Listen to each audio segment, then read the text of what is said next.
इस वीडियो में कुरान शरीफ की आयत और वो दुआएं हैं जो हदीस से साबित हैं।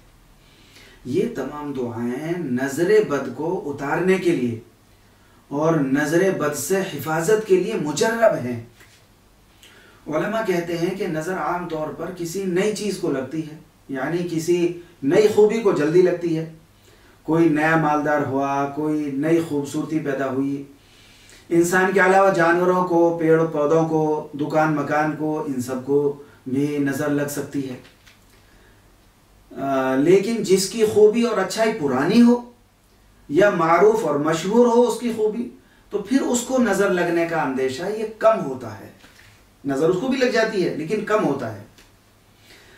नज़र या तो किसी के हसद की वजह से लगती है या फिर ताज्जुब की नज़र लगती है। कोई ताज्जुब से कहे कि कितना अच्छा लग रहा है। ताज्जुब की नज़र अपनों की भी लग जाती है अगर वो दुआ न दें। इसलिए अपनों की अगर कोई खूबी जाहिर हो तो फौरन दुआ दे देनी चाहिए। मसलन ये कह देना चाहिए माशाअल्लाह कितने अच्छे लग रहे हैं आप, या वो दुआ पढ़ें जो हदीस से साबित है, आऊज़ु बिकलिमातिल्लाहि ताम्माति मिन कुल्ली शैतानि व हम्मा व मिन कुल्ली ऐनिन लाम्मा। इस तरह से दुआ कर देनी चाहिए। या कम से कम उर्दू में और अपनी ज़बान ही में कह देना चाहिए कि अल्लाह तुमको बुरी नज़र से बचाए, तो इंशाअल्लाह नज़र फिर नहीं लगेगी। और अगर किसी की नज़र लगने का खौफ हो तो फिर इन दुआओं का एहतमाम करें।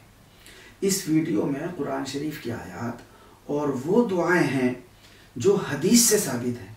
ये तमाम दुआएं नज़र बद से हिफाजत के लिए और बुरी नज़र को उतारने के लिए ये मुजर्रब हैं।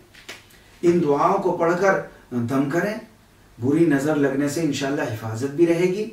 अगर लगी हुई है नज़र तो फिर उतर भी जाएगी इंशाअल्लाह ताला। वो दुआएं ये हैं।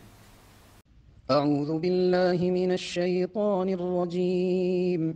बिस्मिल्लाहिर रहमानिर रहीम। अल्हम्दुलिल्लाहि रब्बिल आलमीन। अर्रहमानिर रहीम। मालिकि यौमिद्दीन। इय्याक नअबुदु व इय्याक नस्तईन।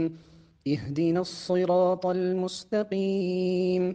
صراط الذين أنعمت عليهم غير المغضوب عليهم ولا الضالين.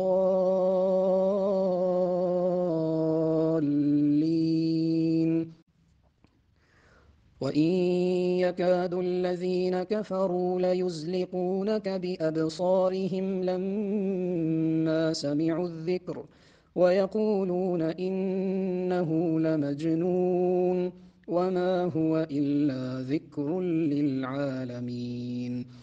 أعيذكم بكلمات الله التامة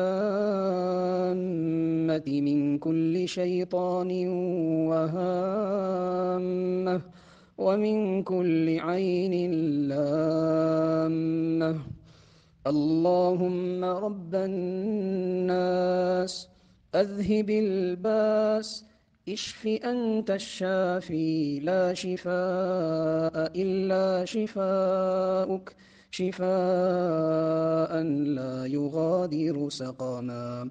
بسم الله أرقيك من كل شيء يؤذيك من شر كل نفس أو عين حاسد الله يشفيك. بسم الله أرقيك. بسم الله يبريك ومن كل داء يشفيك ومن شر حاسد إذا حسد وشر كل ذي عين.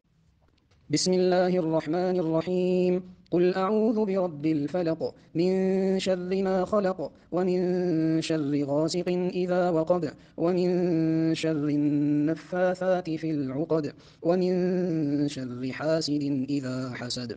بسم الله الرحمن الرحيم. قل أعوذ برب الناس ملك الناس إله الناس من شر الوسواس الخناس الذي يوسوس في صدور الناس من الجنة والناس.